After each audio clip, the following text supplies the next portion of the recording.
Something Was Wrong is intended for mature audiences and discusses upsetting topics. Season 24 survivors discuss violence that they endured as children, which may be triggering for some listeners. As always, please consume with care. For a full content warning, sources, and resources for each episode, please visit the episode notes. Opinions shared by the guests of the show are their own and do not necessarily represent the views of Broken Cycle Media. All persons are considered innocent until proven guilty in a court of law. Responses to allegations from individual institutions are included within the season. Something Was Wrong, and any linked materials should not be misconstrued as a substitution for legal or medical advice. Thank you to survivor Katie for sharing with us today. Katie was placed at Island View Residential Treatment Center and the Oakley School. Island View Residential Treatment Center was located in Syracuse, Utah, and opened in 1994 by founders W. Dean Belknap, MD, Lauren Broadbent, DSW, Jared Balmer, PhD, and W. Kimball Delamere, LCSW. Some sources also list Stephen D. Lancaster as a founder. The founders had been associated previously with other similar treatment programs.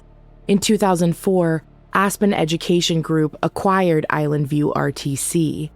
CRC Health Group, a company owned by Bain Capital, purchased Aspen Education for $300 million in 2006. Aspen and CRC Health Group owned and operated the Syracuse campus until 2014. In April 2014, Syracuse RTC LLC acquired Island View and changed the name to Elevations RTC. It absorbed most of its employees, according to reports. Island View RTC was advertised to parents of adolescents between the ages of 13 and 18, claiming to help with various behavioral, mental health, or substance abuse issues. Allegations of abuse and neglect have been reported at Island View RTC over the last 2 decades. In 2007, Island View came under scrutiny for the disappearance of Emily Graber. She had been home on leave from the program, but went missing during transport back to Island View's campus. She was eventually returned to her family nearly a month later. In 2020, she was quoted in a Cure article saying she was, quote, put in isolation for 58 days, made to stare at a wall, not speak, pee on myself, and sit in it, end quote. In 2014, parents Terry and David Myers, on behalf of their 15-year-old daughter, filed a federal complaint against Island View RTC, a teacher from the academy, Aspen Education Group, Bain Capital, CRC Health Group, and the Dr. Phil organization. The complaint alleged that after being subjected to ridicule on Dr. Phil's show, the girl was then sent to Island View courtesy of the TV show. The complaint also alleges the daughter's arm was broken by a staff member. According to a 2014 Deseret News article, in their complaint, quote, the family also claimed their daughter's constitutional rights were violated and she was falsely imprisoned, as well as conspiracy and fraud, end quote. The Myers case was ultimately dismissed in 2015 in federal court. However, the history of allegations against Island View RTC remain, and in its exact physical address today stands Elevations Residential Treatment Center, which is affiliated with Family Help and Wellness. The second therapeutic boarding school Katie was sent to, the Oakley School, opened in 1998. It was advertised as ideal for college-bound, quote, students transitioning out of mental health or substance abuse treatment facilities, end quote, according to an article from the Park Record. However, it was acquired by Aspen Education Group in 2004, the same year Katie began attendance there. And although information about the institution is limited in general, it is public knowledge that the Oakley School closed down in 2017. In response to the school's closure, Former Chief Operating Officer David Pryor said, quote, "More therapeutic treatment centers now provide that kind of support as part of their programs, making facilities like the Oakley School less necessary," end quote.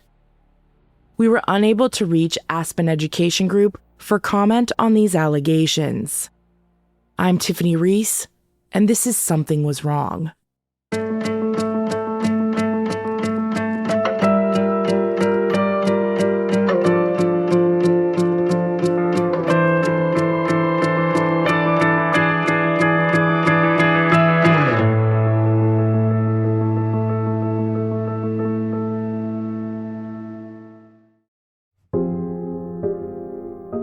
Hi, my name is Katie R. I have a PhD in social work research, and I went to Island View Residential Treatment Center in 2004 for 8 months, and then the Oakley School in 2005 for 12 months. I'm doing this podcast because this is a story that isn't told a lot. I don't think there's enough mainstream attention to it. And there are a lot of people that are suffering as survivors of these institutions, and often in silence because a lot of people can't understand these experiences.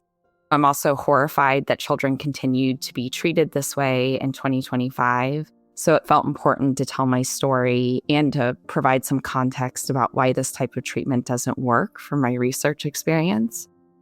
I'm also doing this in hopes that it'll reach some parents who have kids with mental health issues. Unfortunately, the way our health insurance systems work is children are treated as the identified patient, but parents are often left out of the equation or minimally included in things like family therapy. Addressing youth mental health is more than fixing the child. It's addressing aspects of their environment. It doesn't mean that parents are bad parents, but parents aren't always well equipped to handle mental health and all its attendant behaviors. And there are other ways to safely maintain your children at home, to reserve residential care facilities for kids with the most extreme behaviors. My parents got divorced when I was 3. So I would move away to a new city with my mom, and then back with my dad, and then back with my mom. Around age 6, we had moved to a city with my mom and her new husband, who had a lot of mental health issues of his own and struggled with explosive anger and was physically violent with my sister and I. He could also be really fun. I was very attached to him as a father figure. I didn't know that this was not normal.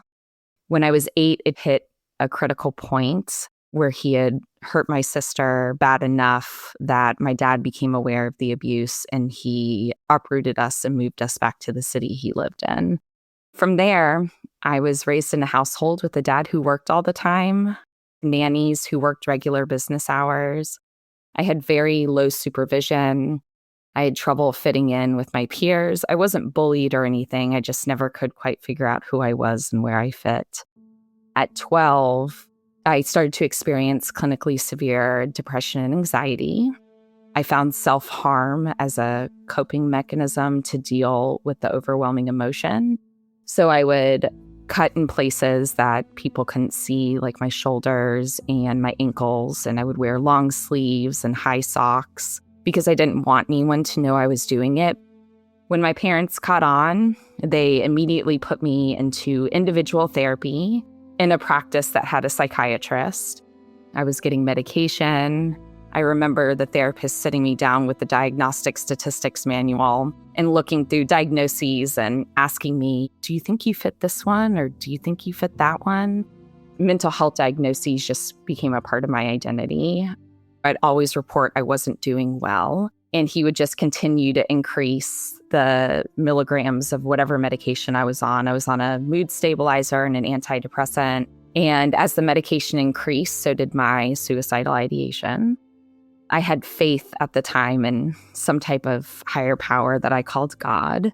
I would pray to God every night that I wouldn't wake up in the morning. And when I did, it felt like a failure of God. So I abandoned that idea.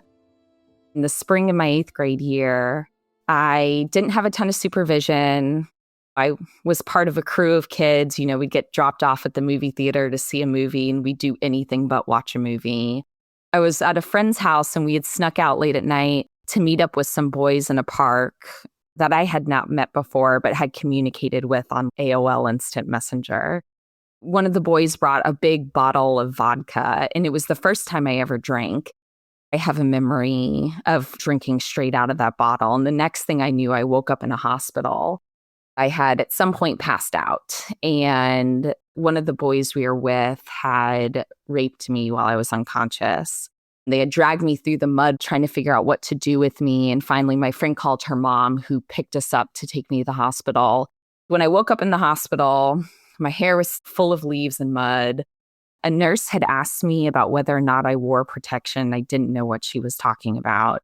And that's how I found out that I had been raped. I did have a chance to connect with that friend that was there that night, and she said I was unconscious. She wondered if she should intervene, but was afraid it wouldn't be cool if she did so. We were 14 years old.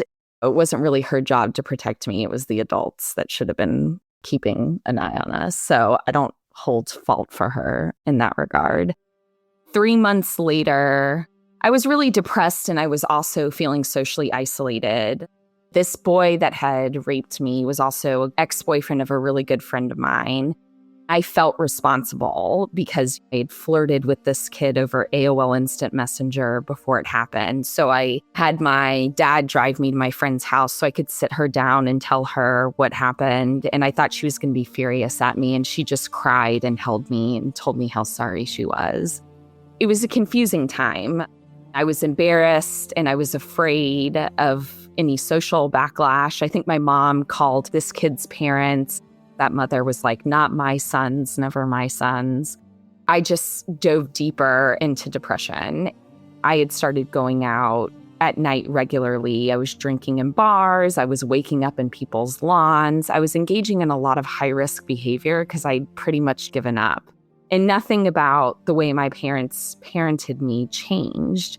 There was no change to communication, to supervision. They didn't know what to do, so they didn't do anything. I think about 3 months later, I swallowed a bottle of Excedrin PM, hopeful not to wake up. But then my phone started ringing. I picked it up, and it was my grandmother on the phone calling for my dad. I've always been really close to my dad's mother, and I felt guilty. I started thinking, I can't do this to her. So when my dad got off the phone, I said, I think I need to go to the hospital. And then I spent 3 days in the hospital while they did a mini psychiatric evaluation to decide whether or not to release me. My parents were at a loss, and someone connected them with an educational consultant. This is someone who helps parents figure out school stuff with their kids, which could include residential treatment centers. Some of them are accredited schools. She had told them at that point, if you don't send this kid away, she's not going to live. I ended up on a wait list for Island View because the year before, some family friends of ours had sent their daughter there. And they were like, this place was really great for her. It was a couple years later that they realized how badly that place had traumatized her, but they didn't know then. The programs are really good at generating behavioral compliance. So when a kid comes out of treatment, they may seem like a reformed child, but sometimes there's a lag effect of when the mental health issues arise. It was 2003 that we got connected with that ed consultant. It was March 19th, 2004 that I went to Island View. During that time, I just gave up in school. I stopped submitting assignments because I knew I was going away. The idea that I could escape where I was for any amount of time appealed to me before I knew what I was getting into. So I went willingly. We had a layover on the way to Utah, and my dad looked at me and was like, "Are you really sure you want to do this?" And I was like, "Yeah, absolutely." I look back at that moment and I'm like, I wish there was any doubt in my mind, because I'm pretty sure my dad would have put me back on a plane and taken me home. I think sending me away was one of the most painful things my dad ever had to do. For them, this was a last resort. When I got there, they gave my dad and I like a 15-minute tour. I remember the doors kept locking behind me, and I looked at the admissions person and said, "When do I get keys to the doors?" And she laughed and continued on. It turns out that the way that program was designed, the only time we were outside on the campus, unless we were like going hiking off-site, was when we were doing physical education. And the rest of the time we were in a locked building, whether it was where we went to school or where our team was housed. When the doors would close, there was like a 3-second delay before the door locked. I used to lie in bed and just listen to people coming in and out of the building and thinking about that 3 seconds. If I got up right now, could I make it out the door and get away? Some people tried and did get away for a time, and then they were returned. I'd like to thank Chime for sponsoring today's episode. Budgeting and dealing with finances can be extremely stressful. Chime understands that every dollar counts. That's why, through Chime, you can open a checking account with no monthly fees and no maintenance fees. And with qualifying direct deposits, you're eligible for free overdraft and up to $200 on debit card purchases and cash withdrawals. To date, Chime has spotted members over $30 billion. My younger self would have definitely benefited from this. Not to mention access to over 47,000 fee-free ATMs, which is more than the top 3 national banks combined. Work on your financial goals through Chime today. Open an account in 2 minutes at chime.com/SWW. That's CHIME.com/SWW. Chime. Feels like progress. Chime is a financial technology company, not a bank. Banking services and debit card provided by the Bancorp Bank N.A. or Stride Bank N.A. Members FDIC. Spot and eligibility requirements and overdraft limits apply. Timing depends on submission of payment file. Fees apply at out-of-network ATMs. Bank ranking and number of ATMs according to U.S. News and World Report 2023. Chime checking account required. The building I was in, there was one long hall with rooms on either side, and then one group room. In this group room is where we had all our therapeutic groups, but it was also the place where we had, quote, free time, where we could sit and hang out. It was our only common space. And then there was a identical group room and residential hallway on the other side. So in our building, we had one female unit and one male unit. And then there was another building that had 2 female units and 2 male units, but there was no social interaction between the teams. And I think there were like around 15 to 20 people per team.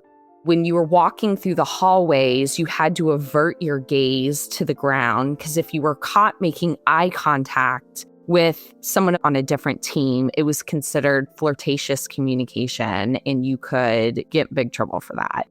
The only time we were allowed to talk to each other is if there was a classroom assignment and we'd been given permission to talk about the assignment at hand. I'm sure at some point a staff member sat me down and handed me the resident manual and explained some of the rules to me, but a compass was a student that had been there for a while and achieved a certain level status.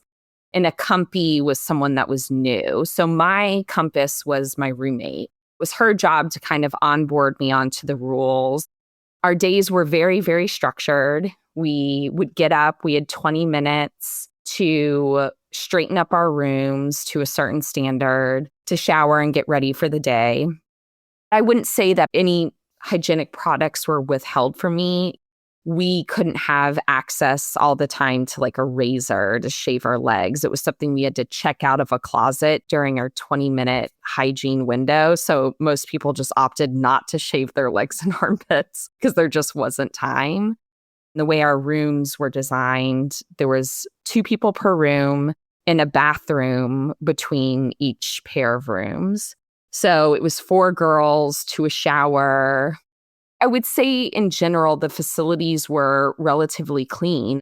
We didn't have a cleaning crew. We were responsible for all the upkeep and maintenance of our units.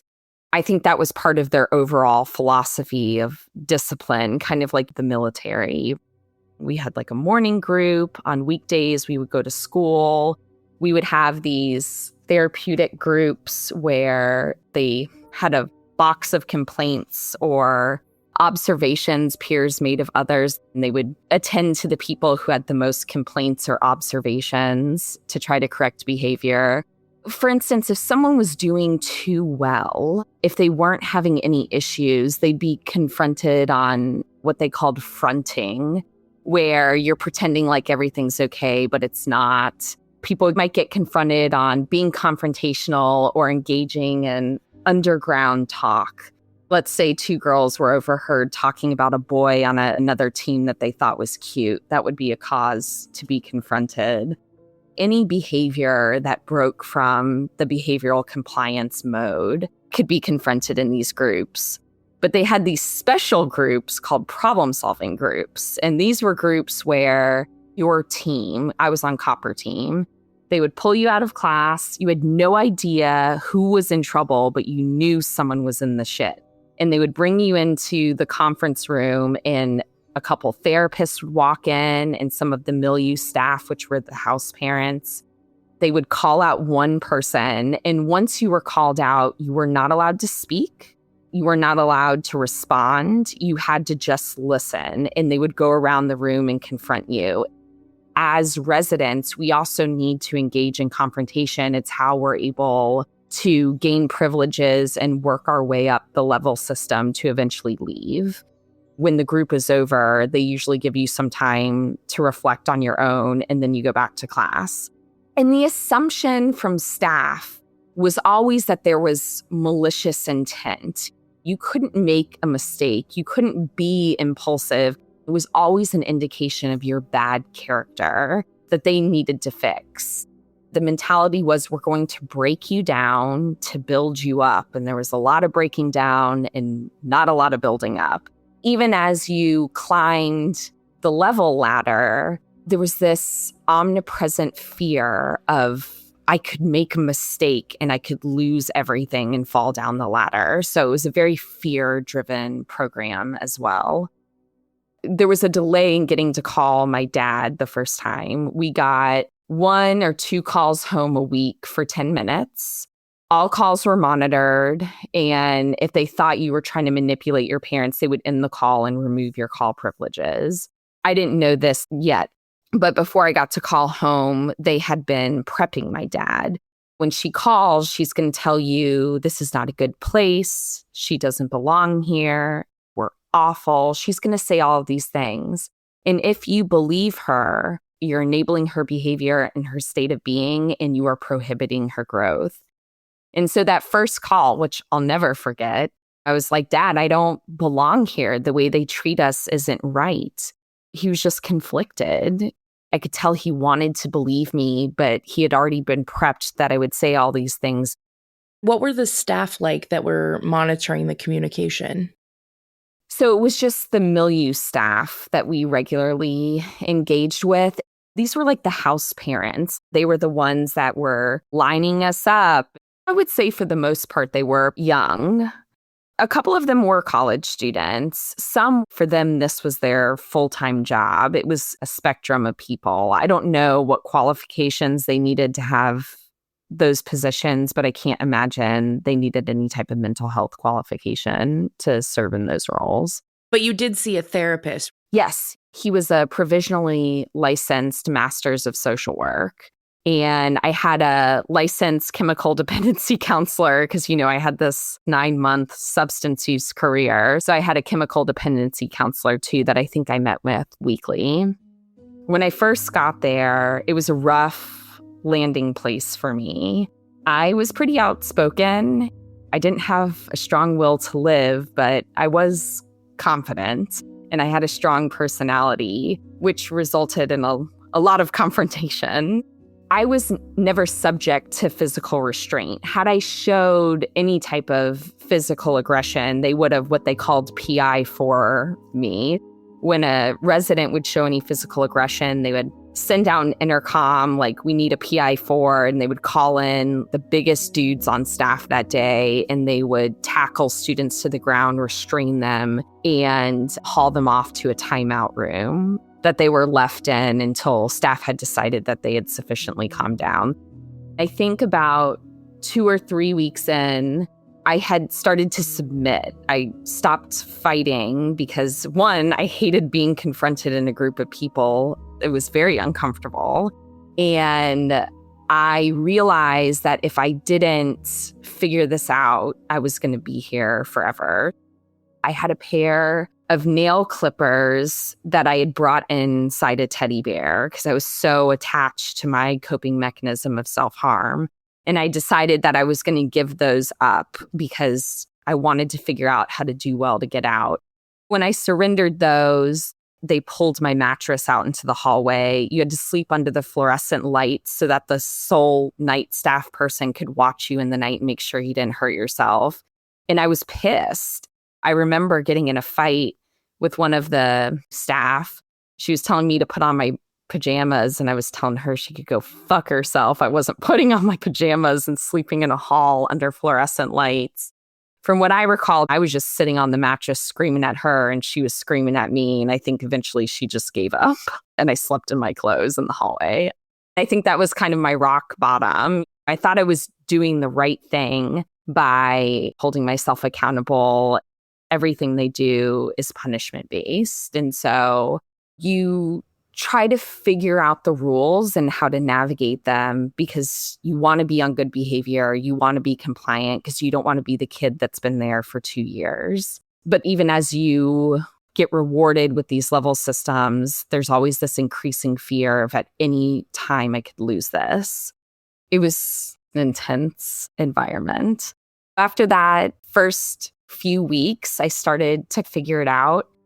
You're on this initiation phase, and then we have all these levels. You're on Explore, where you get some minimal privileges.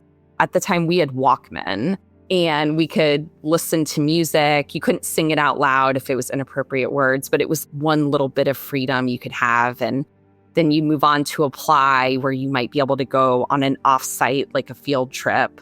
And then Impact, where you were given some more responsibility and a little bit more freedom. Then at the test level, you had the ultimate privileges. There could be times where you could talk to people on other units and go on special camping trips and serve on accountability or leadership boards where you were part of a panel that would dole out punishments to other peers when they got in trouble. Other than just dropping people down a level, so taking away their privileges, they use social isolation. If you broke a rule, they could put you on what's called yellow zone. Yellow zone is where you're socially isolated for at least 24 hours and up to 72 hours. You're confined to your room, so all schoolwork comes to your room, all meals come to your room. None of your peers can acknowledge you. Staff have minimal contact with you. You're expected to reflect on the bad thing you did. If you were sick, it was the same treatment. You were socially isolated. You could not leave your room. People could not engage with you or look at you until your therapist had signed off that you could once again be engaged and rejoin your community. I had so many attachment issues. Connection for me was what I always yearned for. If I had to wager a guess, that's probably true for a lot of kids that end up in these facilities. Being completely cut off socially was an awful experience. I may have taken confrontation over complete lack of social interaction.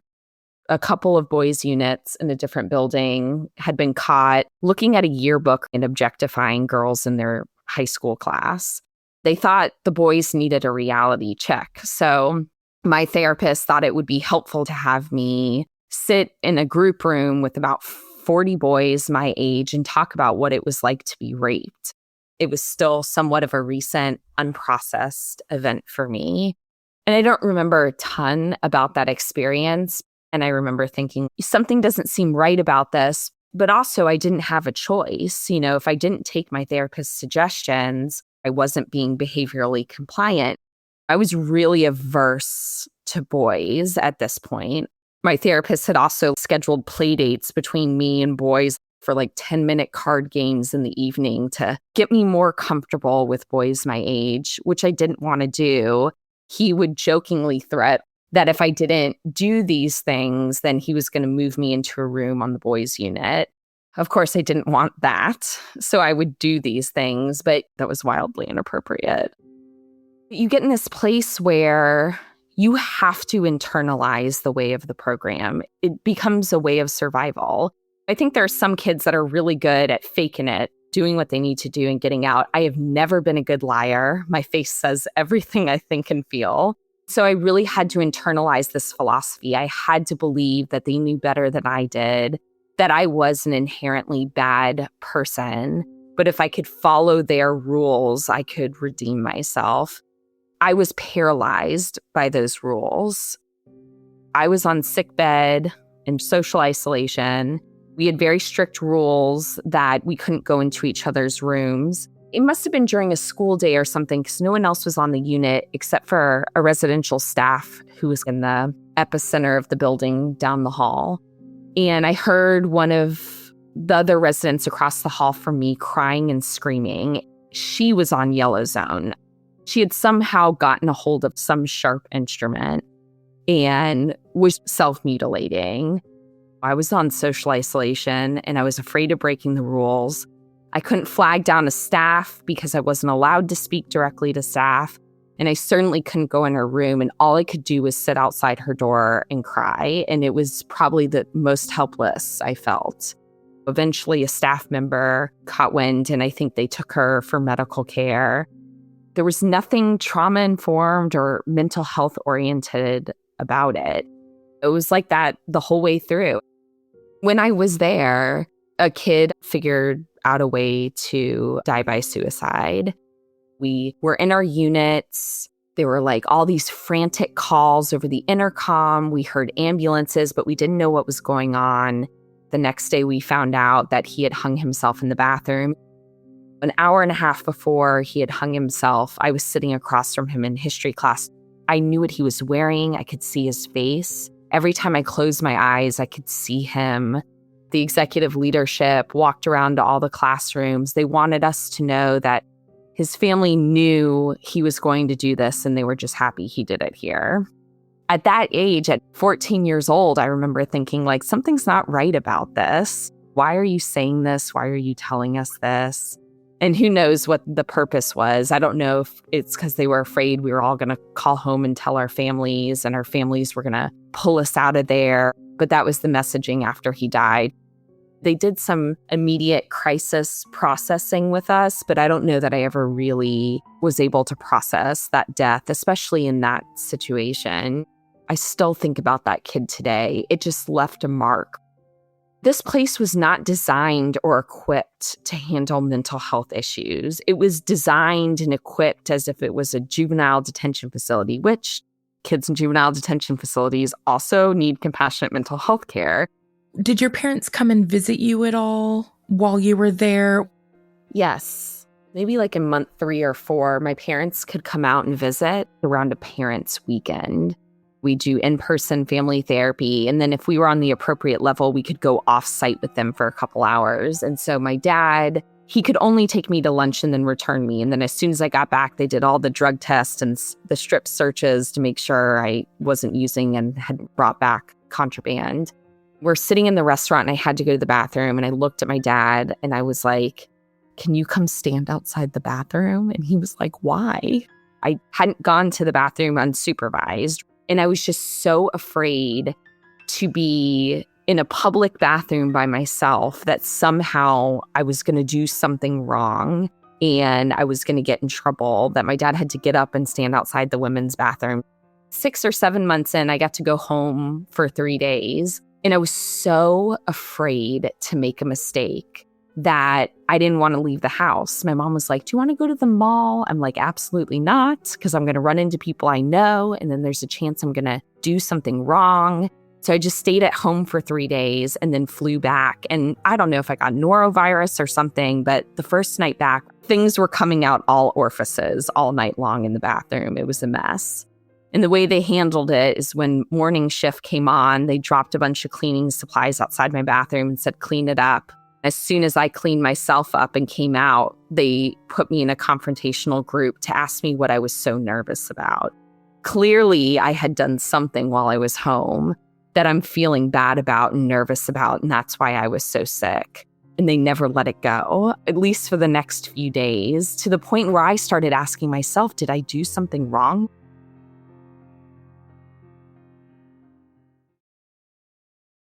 Thank you to Quince for sponsoring today's episode. Cooler days call for layers that last, and Quince is my go-to for quality, cozy essentials. I just ordered their Mongolian cashmere tee in classic black, perfect for pairing with a festive skirt or over a button-down this holiday season. I'm currently eyeing their wool coats. They look designer level, but cost a fraction of the price. Because Quince partners directly with top-tier ethical factories and cuts out the middle person, they deliver luxury quality pieces at half the price of similar brands. It's the kind of wardrobe upgrade that feels smart, stylish, and effortless. Find your fall staples at Quince. Go to quince.com/SWW for free shipping on your order and 365-day returns. Now available in Canada too. That's QUINCE.com/SWW to get free shipping and 365-day returns. Quince.com/SWW.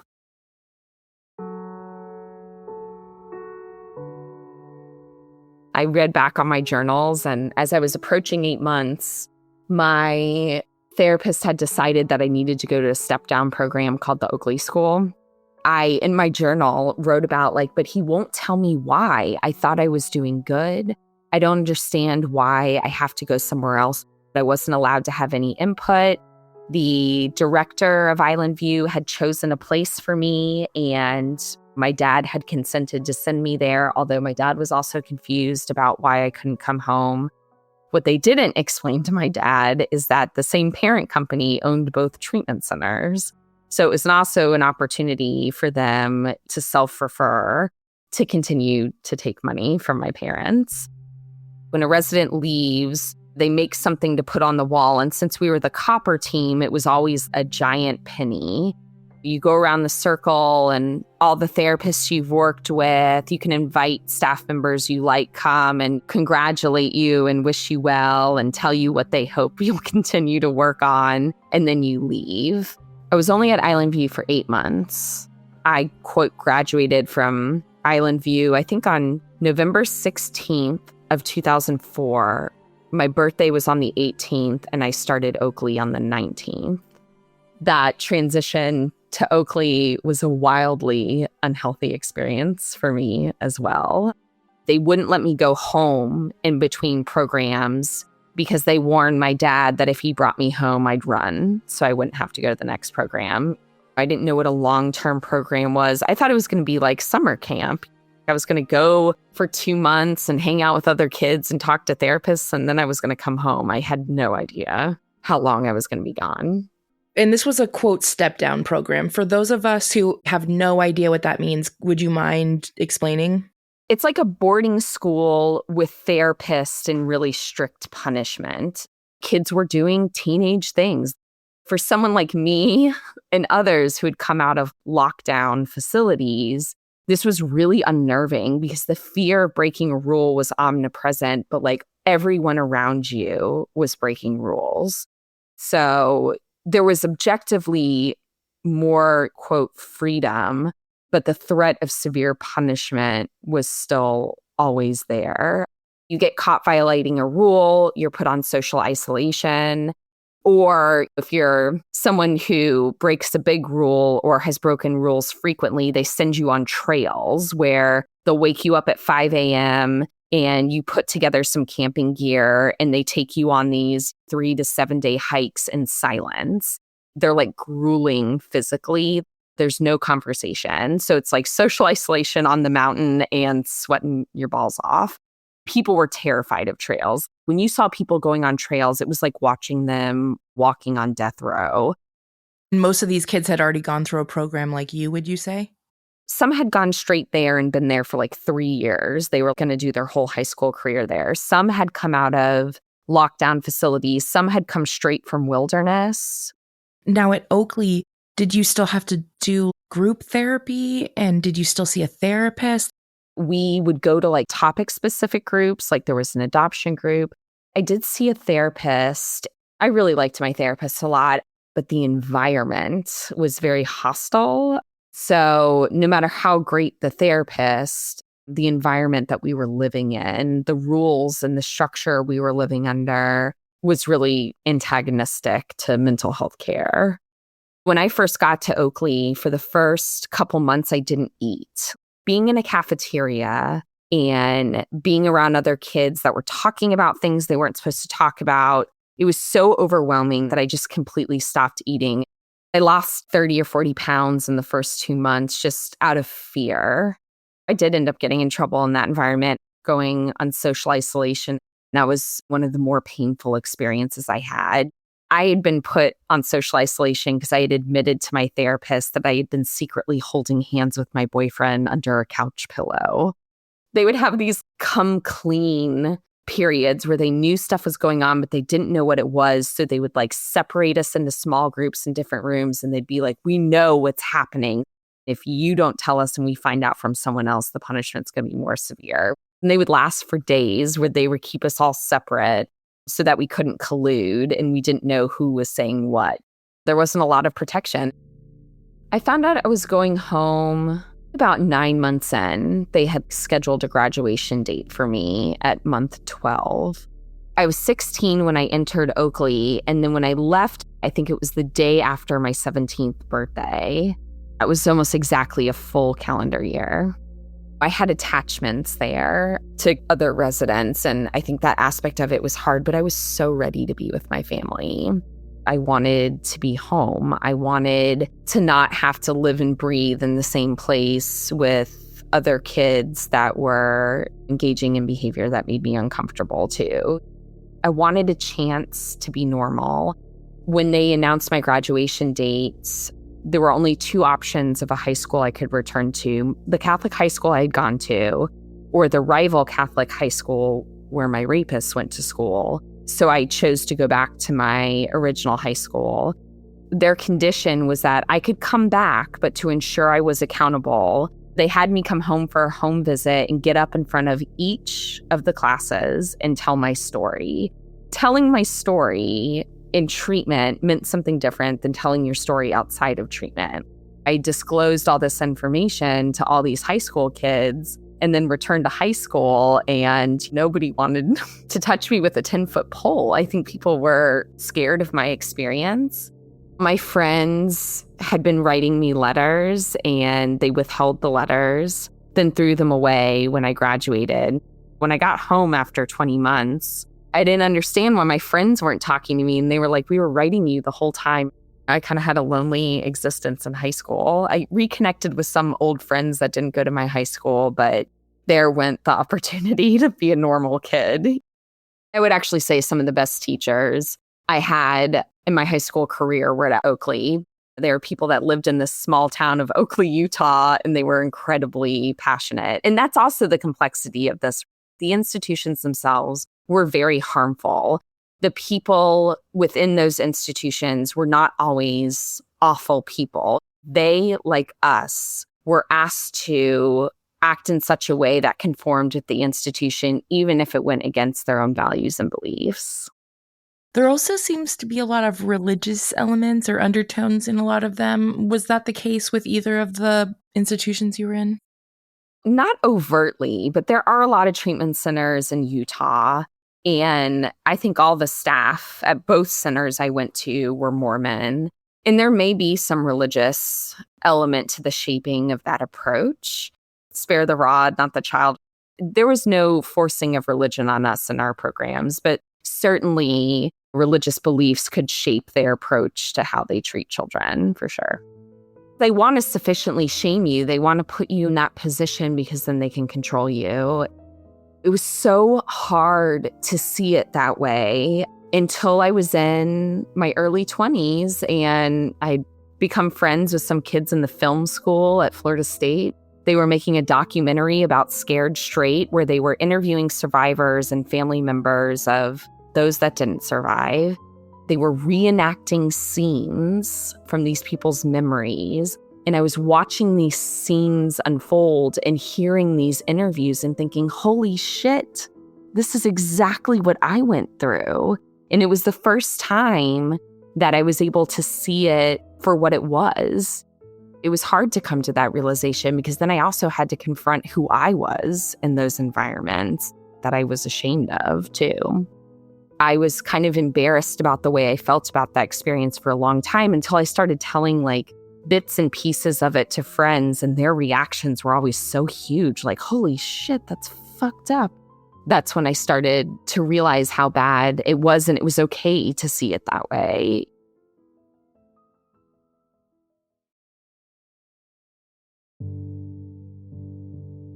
I knew I wanted to be a social worker from the time I was in third grade. I had a friend whose dad was a pastor, and he used to go preach at this residential community for low-income families where they could live there if they went to church on Wednesday nights, and we provided childcare for them. It was a really impactful experience to see how other people lived, but also to feel like I could be of service. When I went to college, I pursued social work. I got my undergraduate and master's degree. That was a pretty self-destructive time in my life in terms of drinking and drugs. Then I packed up and moved to Austin, Texas, and continued that self-destruction and sold tacos, and then stopped using and got clean and started working as a clinician. And that was when I decided I wanted to go back and get a PhD, not because I wanted to be an academic or teach college courses, but because I wanted to have a seat at the table.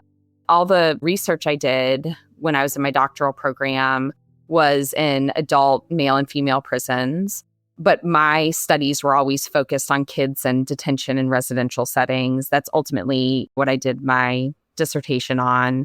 Now I work for a research institute where our focus is on improving the child welfare system and minimizing the trauma to system in parent-impacted families, or best case scenario, keeping children and their families out of the system by figuring out how to help them.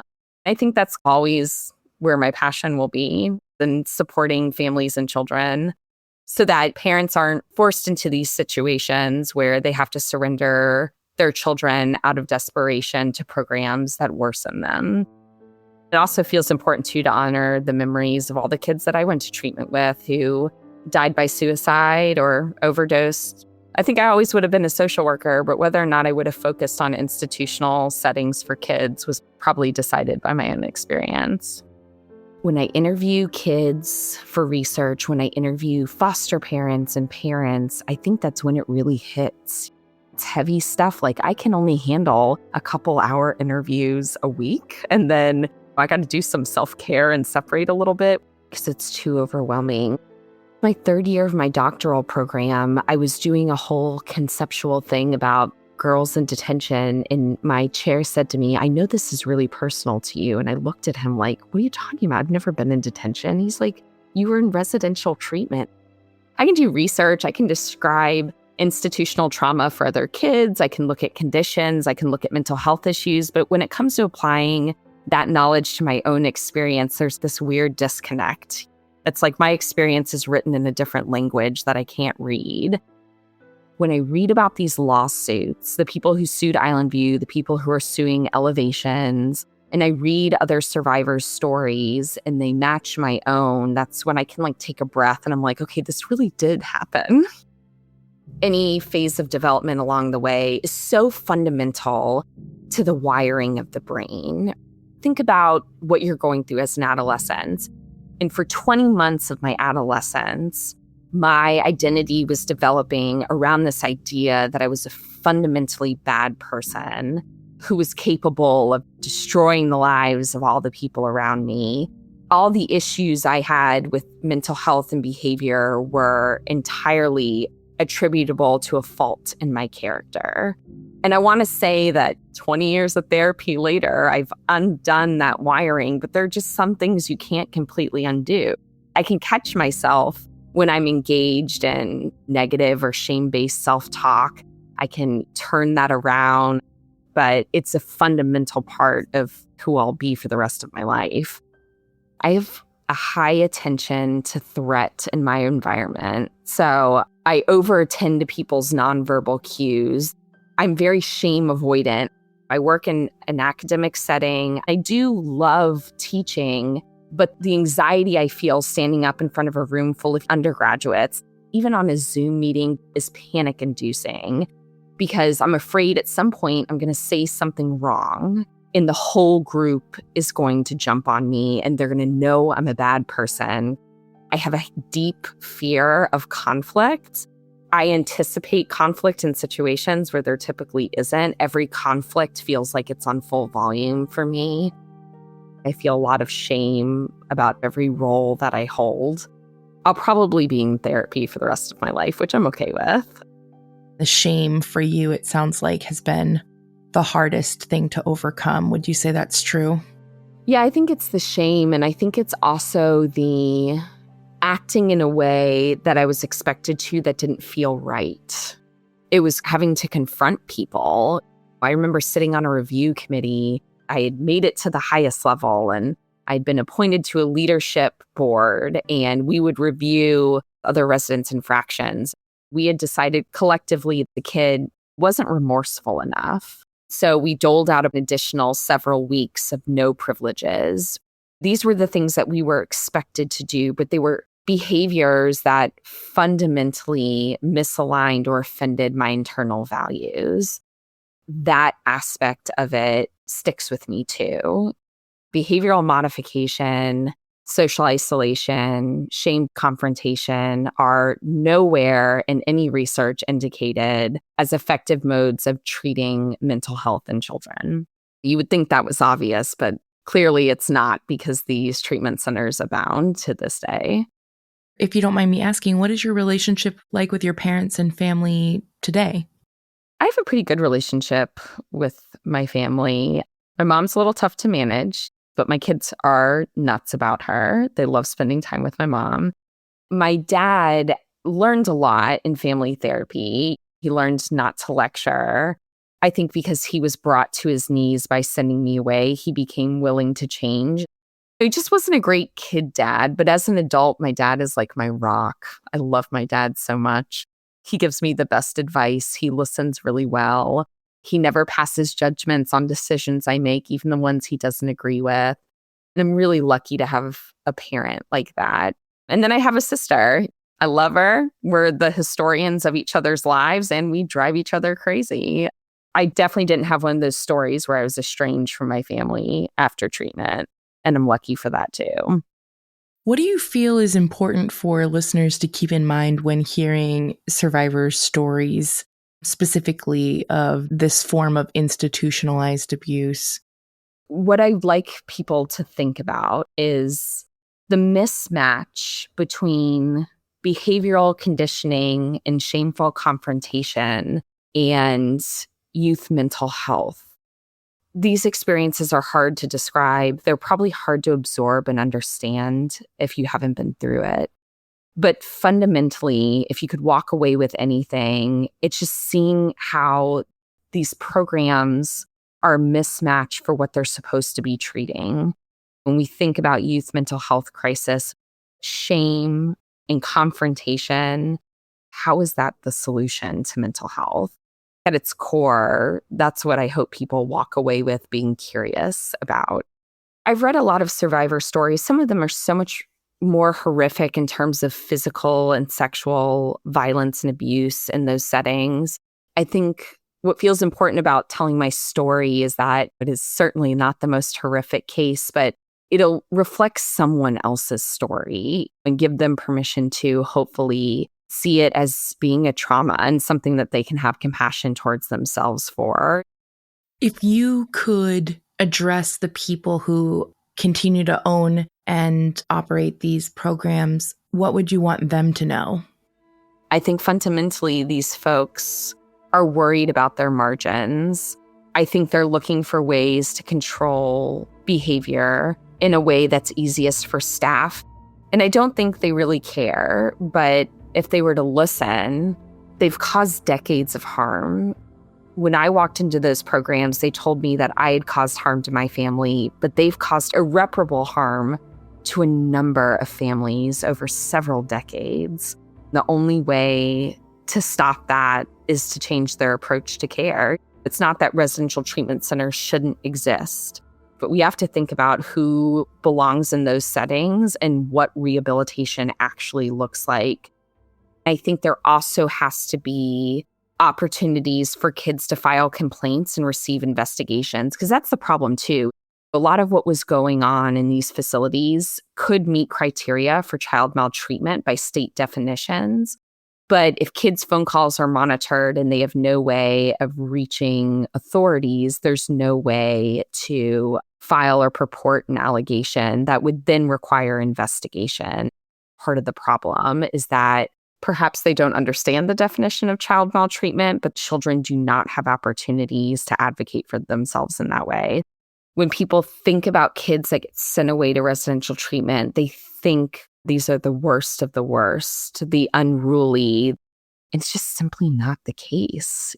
A lot of the kids that I went to treatment with just had severe mental health issues.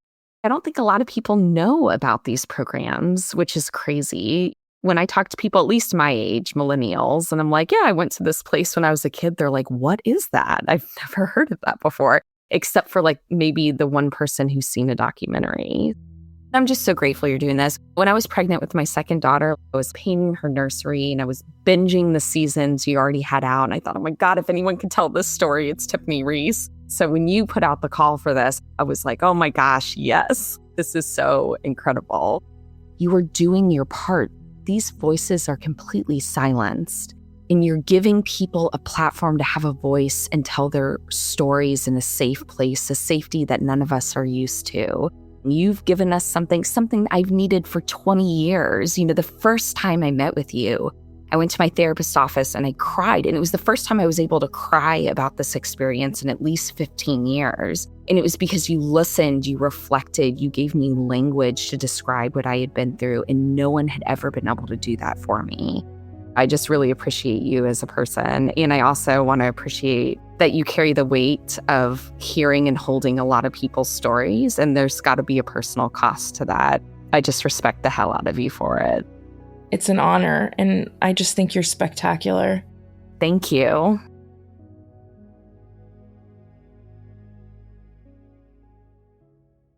Next time on Something Was Wrong. He could sell it.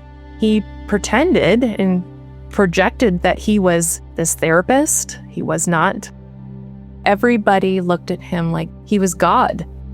I wanted his approval because if you were on his good side, you eventually got more privileges.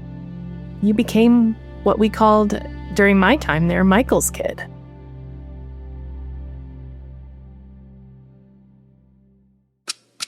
Something Was Wrong is a Broken Cycle Media production. Created and produced by executive producer Tiffany Reese, associate producers Amy B. Chesler and Lily Rowe, with audio editing and music design by Becca High. Thank you to our extended team, Lauren Barkman, our social media marketing manager, Sarah Stewart, our graphic artist, and Marissa and Travis from WME. Thank you endlessly to every survivor who has ever trusted us with their stories. And thank you, each and every listener, for making our show possible with your support and listenership. In the episode notes, you'll always find episode-specific content warnings, sources, and resources. Thank you so much for your support. Until next time, stay safe, friends.